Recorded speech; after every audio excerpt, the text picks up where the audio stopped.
Hi, good afternoon, everybody. Uh, on behalf of the family, I'd like to thank everyone for coming. We're going to get started right away, so I see that seating is limited, but if everyone could sort of find a spot. My name is Brent Mathison. I'm Steve's cousin. I'm going to be on the mic a few times here today, just kind of keeping things going. And at this moment, we're going to invite the family in, if they can hear me out there.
Okay, while we're sitting down, just a couple quick announcements. They are going to be playing some photographs of Steve throughout the service here today. At the end, there is going to be a slideshow once they open up the bar. Feel free to mingle about while that show is playing.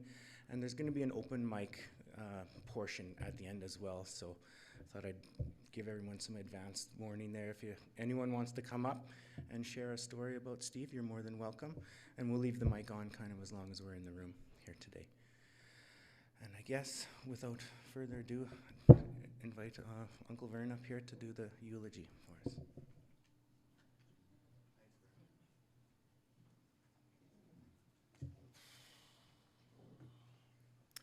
Hi everyone. As Brent said, thanks for coming. Not the kind of day we want to get together, but here we are. First off, I'd like to explain about the beer bottle you saw up front here with Steve's ashes in it. The history behind that is it was my mom's beer bottle. She won it in a poker game circa 1961 kind of thing and saved it for whatever reason. And then Steve and Lisa had talked about this a long time ago, that that's where Steve would like to be placed if this day ever arrived. So part of them's in there and part of them's being saved for other memorials for the family. And that's the history of the bottle. And then that's going to be placed somewhere where only the family knows. To make his mom mad, yeah. So let's talk about the man, the son, the brother, the husband, the father, the nephew, and the friend. All loved him, and all will miss him. None more so than his two amazing daughters. First, let's talk about the man. He was larger than life, figuratively and physically. He was a race car driver. He was a motorcycle man. You see his Harley parked out here, which we can't find the key for. The Aussie adventurist. I seen Dwayne over here. They had a great trip to Australia. There's a lot of stories behind that one. I can't tell them all here today. Actually, maybe Dwayne will come up later and share those with you. Can everybody hear me okay? Yeah, even back there in the cheap seats? Yeah, okay. He had a smile that would light up your day and a laugh that was always from his heart. Just never seen him without a sad face, or without a forget it. Loved people, everybody knows that. He loved people, but he tolerated absolutely no bullshit from anybody. He was a respectful kid, he was honorable, and just an all-around decent person. whenever you needed something, he was always there to lend a hand, no matter what. Lisa or somebody shared a brief story with me when there was the floods here. He was just driving along or whatever, and then he stops and gets out, and he grabs his hammer, walks down the road. There he was. People were fixing things up, and he was there to help. And he never met a fight he wouldn't join or start. You know, he always came out of it smiling, win or lose. That was the way he was. But in particular, I remember one time when I was living here, he was working for me, and he came to work one night pretty much drunk and with a broken hand. And I said, too bad, you're going to work anyways. And I made him drive the truck out. I don't know how far we went, a couple hours out of town. Drove him all the way, made him work all night, and drive all the way back. Because he deserved it. Then there's the son. He came into the world on his own terms, and he left the same way. From the start, he was always a handful. He was always into something. You could never know what he was up to. You had to keep an eye on him constantly. My earliest recollection really was when he got into the used oil barrel we had beside the garage out on the farm. He was maybe 2 years old, and nobody knew where he was. And then he came wandering out from behind the garage, and he was covered head to toe. Black oil everywhere. So that's the way he was. And then there was his Bug. I think it was his first car. No windshield wipers, no heater, but he was too proud to take the bus to school. So Tina was telling me they'd be all sitting in the bus and looking at their watch, wondering when Steve was going to show up, because he'd always come behind, trying to pass the bus, and a hand out the window, cleaning the windshield so he could see where he was going. Quite a kid. And then he was always a pain, always a pain. There was one time at our parents' anniversary, he was about 11 years old, and all he could do was just bug everybody. Pretty soon, my oldest brother, Vance, and myself had had enough of that, so we decided to pin him down, put him in the rain barrel. So I went around the garage one way, and he went the other way, and we caught him in between. He knew he was done. And yeah, we picked him up and threw him in the big rain barrel Dad had behind the garage. And he came back for more. Yeah. And then he liked to torment my daughter whenever he got a chance. She was always in fear because she was going to get a wedgie. Yeah. Another time when he was still about 2 or 3, somewhere in there, he loved it when his Uncle Dean and I would take, and we each had a big pillow from the couch in the living room, and we'd be batting them back and forth. And they weren't gentle taps. Basically, he was flying between the pillows back and forth, and he loved it, always loved it. Coming back for more. I think that might even be a picture in the cycle here when it comes up. And then I encourage all of you to share your memories here later after I'm done. And it'll be an open mic all through the bar session, everything. Get up here and tell us your favorite stories about Steve. We want the family to know what his friends and him experienced. We just want to hear his stories and how great his friends were. Then there was the little brother, but he's not so little anymore. He was Dee's rock, good times and bad. And she's going to miss him dearly. But she blazed the trail for him, so he could be the golden child, right? I don't know how much gold was in there, but there was definitely a child. And then later on in life, along came Lisa. And I was here when they met, and it was instant karma. She was trying to tame a hurricane, but she was up to the task. She was serious. She was in for the long haul. And she joined the family and brought joy to us all. And then there was fatherhood for Stephen. Steve and Lisa raised 2 beautiful daughters, Kira and Hallie. Finally got it right. His world was complete, you know. Those girls were his rock. That's what he worshipped. Together they camped and they hunted and they quadded with their friends all over the place.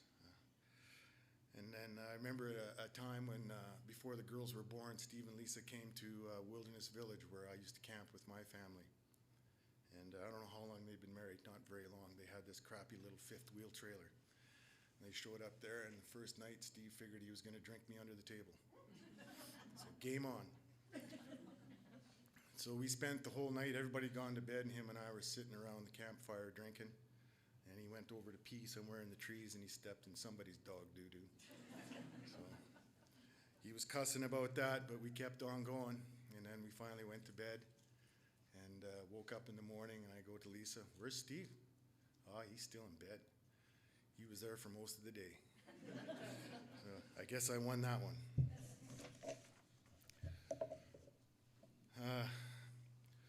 So the girls, the honor passes to us now. Lisa, if you ever need anything, just ask. Okay? We'll be there no matter what. That I promise. And let's not forget the nephew. From the moment he came into the world, he was a constant source of entertainment, usually a pain in the ass. But he was always happy and always smiling. And then there's all his cousins, some of who are here today, over here, lined up along the wall. And others watching live stream from their homes. Some couldn't be here. I know my daughter, for one, she wished she could be here. She can't make it. And then lastly, as we see here, there's all Steve's friends. And their friends, we all know our friends define who we are. I've met some of you, and you're great people. You couldn't ask for finer friends. And I want to thank you for being here, for Lisa and Kira, Hallie, and Steve's parents, Lauren and Sandra. Thank you very much in this time of sorrow. And then there's one other thing I really wanted to touch on. And it's kind of a tender subject, but I feel we need to maybe say a little bit about it, and that's mental health. It affects us all, one way or another, good or bad. We can never let down our guard. Even if it's a subtle animal, we never know it's there until it's too late most of the time. So you have to question your friends constantly. If you see the changes are so subtle, you won't notice them. So just over time, just kind of sit back and reevaluate and just ask, what's wrong? What's wrong? And keep questioning them. It's the only way we can solve the problem. Sandy gave me a poem the other day called The Dash. I left copies of it here. I don't know if everybody, probably didn't make enough. If you definitely want a copy, let Sandra and Lauren know. Closer? Thank you. And that's all I have to say. It's going to be a hard day for everybody going on, but we'll get there one way or another. And family is family. We'll stay strong. Thank you. Now I'll turn it back to Brent, the MC. Thank you. All right, I'll keep it pretty short. I guess I had two things to say. One's a little more serious, and then I'll maybe open the open mic with a funny story. Someone asked me last night, oddly enough, a question. They asked me what value I felt I brought to people, to the world. And I was really taken aback, because I'd never been asked that question before. I didn't know how to answer that question. And I thought immediately of Steve. I thought, we're here in a room today, all you people, all here to celebrate some value that Steve brought to your life. That's why we're all here. And in lieu of the mental health, on Sunday last, Steve couldn't answer that question either. And that's a very sad thing. So as we're here today, mingling around, we'll be having some jokes and some fun, and we'll be celebrating. Take a moment, if you can, to let someone you know what they do for you, how they make you feel, how they bring you joy. I think that's something that we could all do a little bit better. But I guess to open the open mic, it was Christmas, 1991, I think. We went to Turtle Lake, do you remember? It was the coldest Christmas of all time. And Steve wanted to go ice fishing. I didn't like fish. I didn't like fishing. I didn't like the cold. I didn't want to go. But he dragged me and my brother out. We crossed the Turtle Lake into this ice shack. No heater. The heater was broken. 42 below. We're freezing to death, and we're not catching any fish. And then finally, eventually we started catching these little jacks, but they'd come up like a fish stick. They'd come out of the water frozen solid, and you couldn't give them back. They were dead. So he would just throw them in a pile, and he was making a pile of these dead fish. And then my dad and Uncle Lauren, they came out to check on us, wondering if we had froze to death ourselves, I'm sure. And Steve gets the idea. He grabs the fish like a couple lightsabers. And as soon as they open the door, he stabs them, both in the heart with these fish. Always full of good ideas, Steve. That's risky. I don't know if you know the Mathison brothers, but when they're younger, that's risky. I wouldn't attack them, but that was Steve, full of life, and he always kept things interesting, and I never ice fished again, because I don't know if I'll get a better trip than that. So, but yeah, I that's it. If you could, yeah.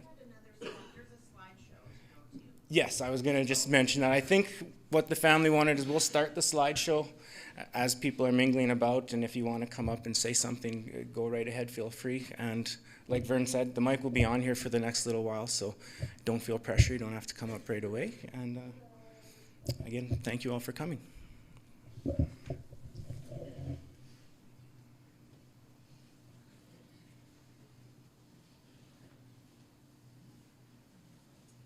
be shy.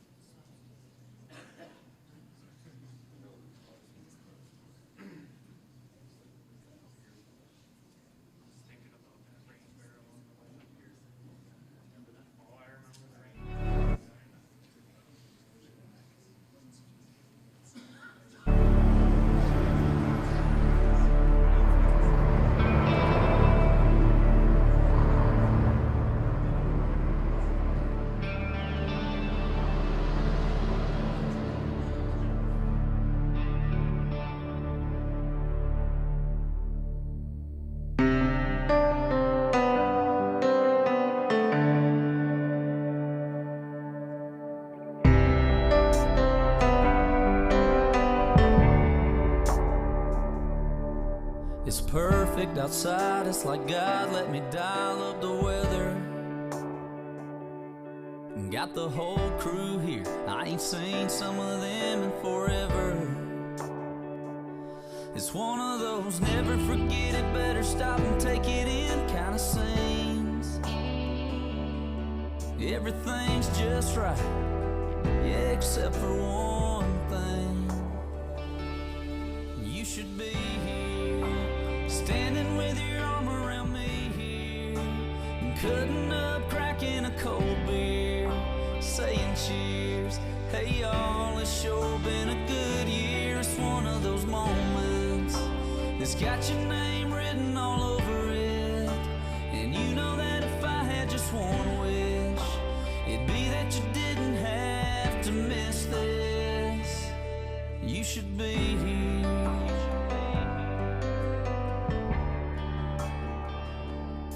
You'd be taking way too many pictures on your phone, showing them off to everybody that you know back home, and even some you don't. Yeah, they say now you're in a better place, and I would be too if I could see your face. You should be here, standing with your arm around me here, cutting up, cracking a cold beer, saying cheers. Hey y'all, it's sure been a good year. It's one of those moments that's got your name written all over it. And you know that if I had just one wish, it'd be that you didn't have to miss this. Oh, you should be here, you'd be loving this, you'd be freaking out, you'd be smiling. Yeah, I know you'd be all about what's going on right here, right now. God, I wish somehow you could be here.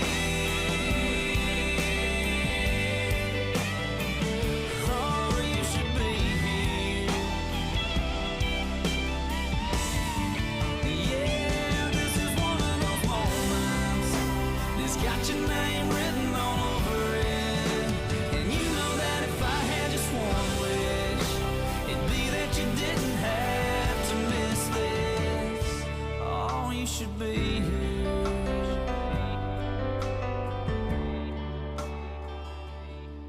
You should be here. Rye whiskey, I cried. If I don't get rye whiskey, well, I think I may die. I'm gonna go up beyond the holler, I'm gonna build me a still, and I'll sell you a gallon for a $5 bill. Well, if the oceans was whiskey and I was a duck, I'd swim to the bottoms and never come up. But the oceans ain't whiskey and I ain't no duck, so I'll play the Jack of Diamonds and trust to my luck. Jack of Diamonds, know you hold to drop my poor pockets of silver and gold. Well, it's beefsteak when I'm hungry, rye whiskey when I'm dry, and greenbacks when I'm hard up, and heaven when I die. Rye whiskey, I cried. If I don't get rye whiskey, well, I think I may die. Well, my horses ain't hungry and they don't want your hay. So fare thee well, darling, and I'll be on my way. Here's to it, folks.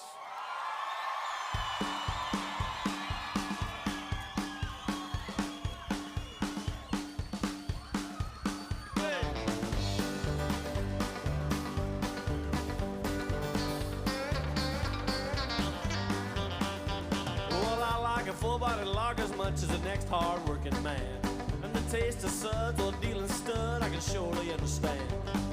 Trucker speed, and yes indeed, it's nearly getting light. But it's time to switch to whiskey. We've been drinking beer all night. Smoke your grass and fish your bass and burn that purple gas. Showing up is a powerful stuff that'll knock you on your ass. It's like diesel fuel, nobody's fool's gonna wanna get left behind. It's time to switch to whiskey. We've been drinking beer all night. Well, it's time to switch to whiskey. We've been drinking beer all night. We're all half dead, and them is left just spoiling for a fight. Who the fuck we could jack is drunk, the boys don't spare the ride. But it's time to switch to whiskey. We've been drinking beer all night. I've been splitting eights and hitting my straights in the card rooms of the world. Chasing skirt, getting hurt, but now I got a card playing girl. But man, she gets excited when the deal don't come out right. It's time to switch to whiskey. She's been drinking beer all night. Well, it's time to switch to whiskey. We've been drinking beer all night. We're all half dead, and them that's left is spoiling for a fight. Well, who the fuck we could jack is stroke, the boys don't spare the ride. 'Cause it's time to switch to whiskey. We've been drinking beer all night. Okay, all right.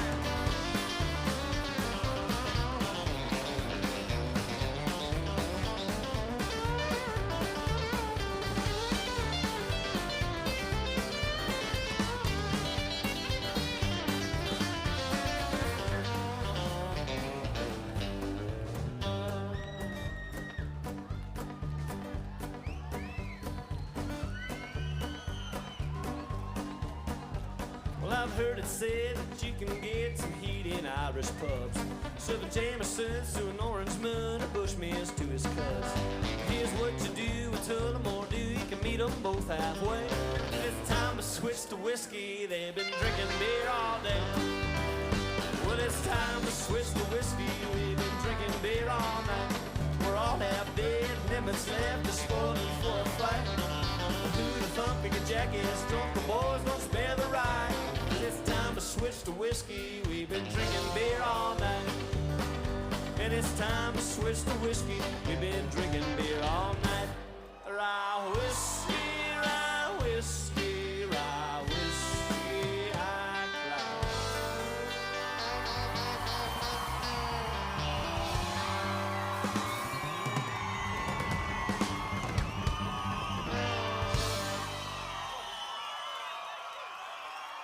Thanks, everybody.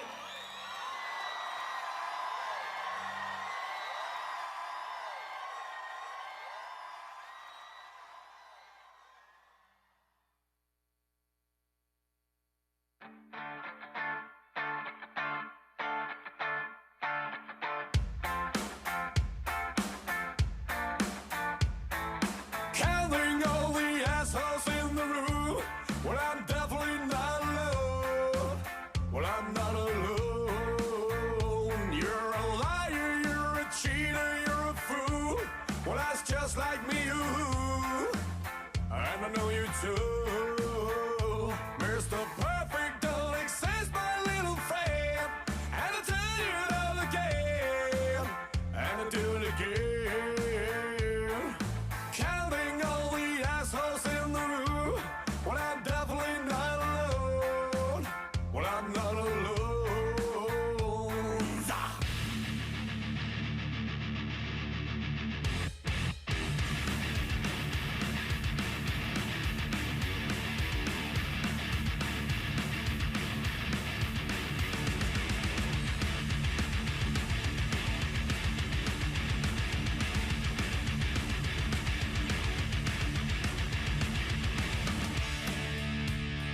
betrayal.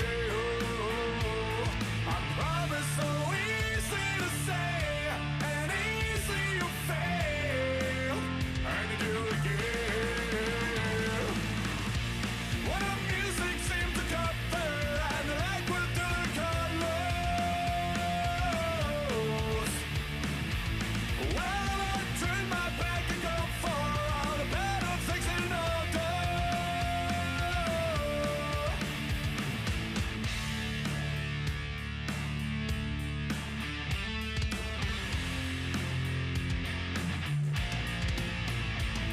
Well, maybe you think your life is safe, but I read you like a letter, like a letter. Your child do not even the pain. It fills me with rage, and you do it again. When the music seems to cover and the light will do the colors, well, I turn my back and go for all the better things in order.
talking to my old tomcat. They were talking about a hockey. The cat was talking back. Along about then everything went black. I wasn't at a party. I'm sure it's just my memory playing tricks on me. But I think I saw my buddy cutting down my neighbor's street. Could have been the whiskey, might have been the gin, could have been the 3 or 4 6-packs, I don't know. But look at the mess I'm in, my head's like a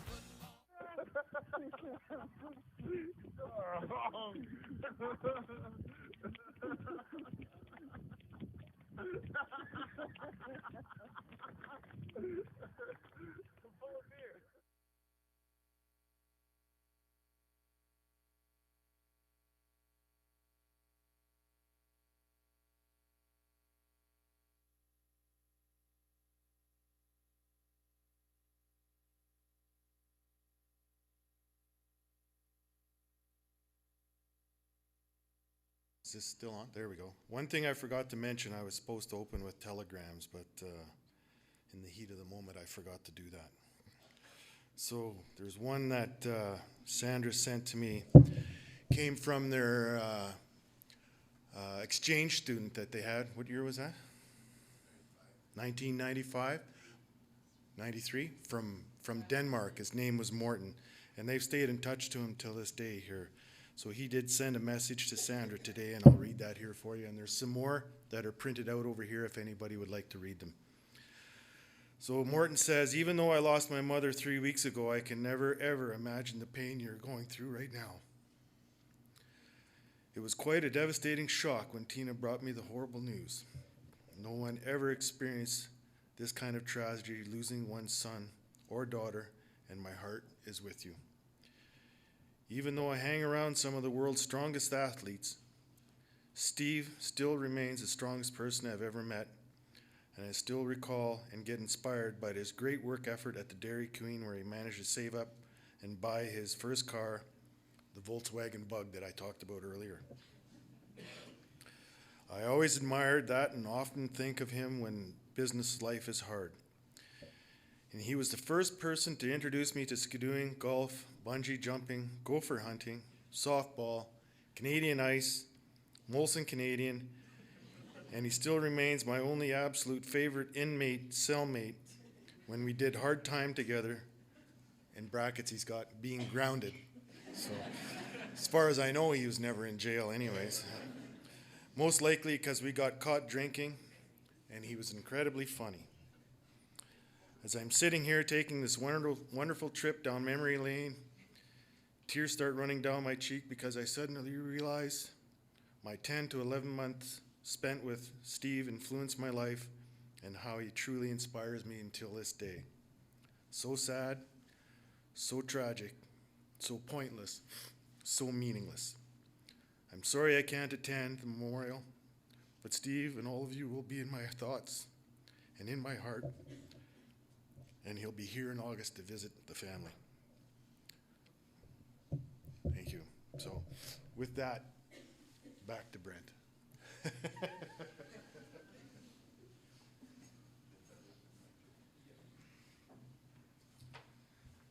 Okay, I believe that's the end of the scheduled ceremony. We'll open up the mic now, and the bar, I don't know where that is. Can you, through there? So Steve would have known. So we'll open it up, and yeah, if anyone would like to come up and say something, here we go.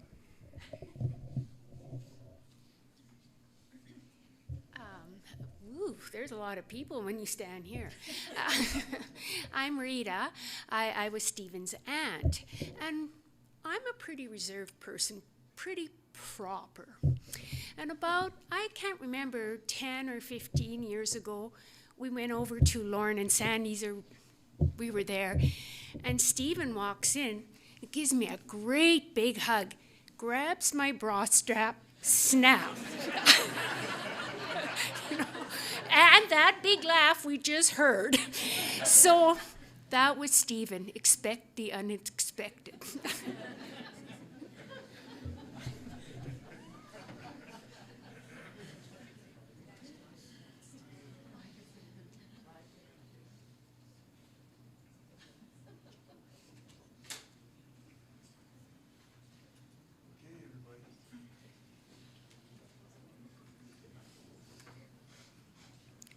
Wow. I'm Steve's mom, and this is a very difficult day for us. But I want to thank every one of you for coming, for being part of his life, and hope you'll keep supporting Lisa and the girls. The phone calls, the flowers have just been unbelievable. To our friends from everywhere, our relatives, thank you for coming. He is a great guy. We loved him dearly. He wanted a party. And this year he'd have been 45. Well, he got his party. Sorry he's not here, but we'll hoop it up for him. Have one for Steve. Thanks, everybody. We love you all.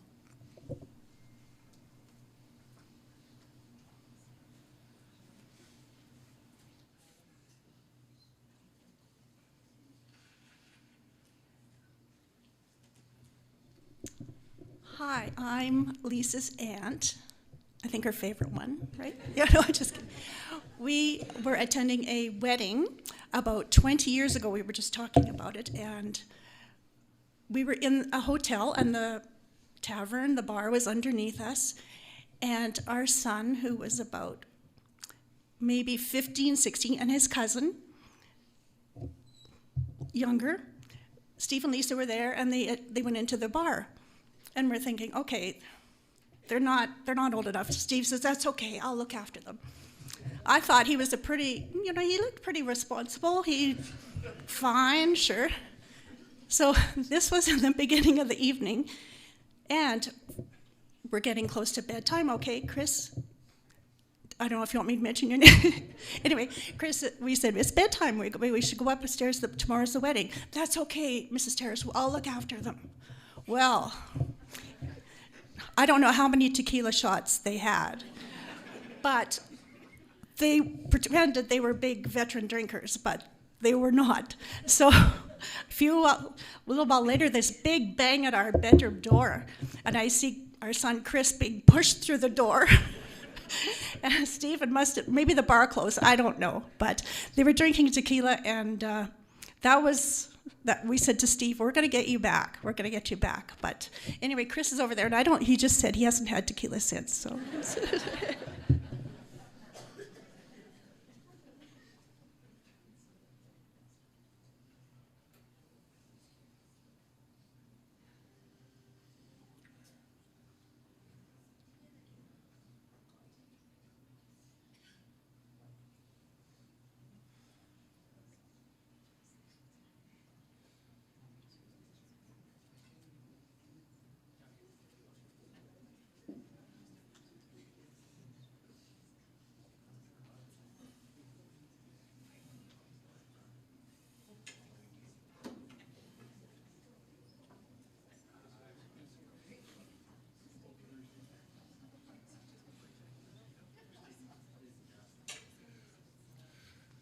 There were family and friends that couldn't be here, so they're watching via live feed. I know my daughter's watching from Waco, Texas. Hi, Katie. Wish you could be here. We all miss you.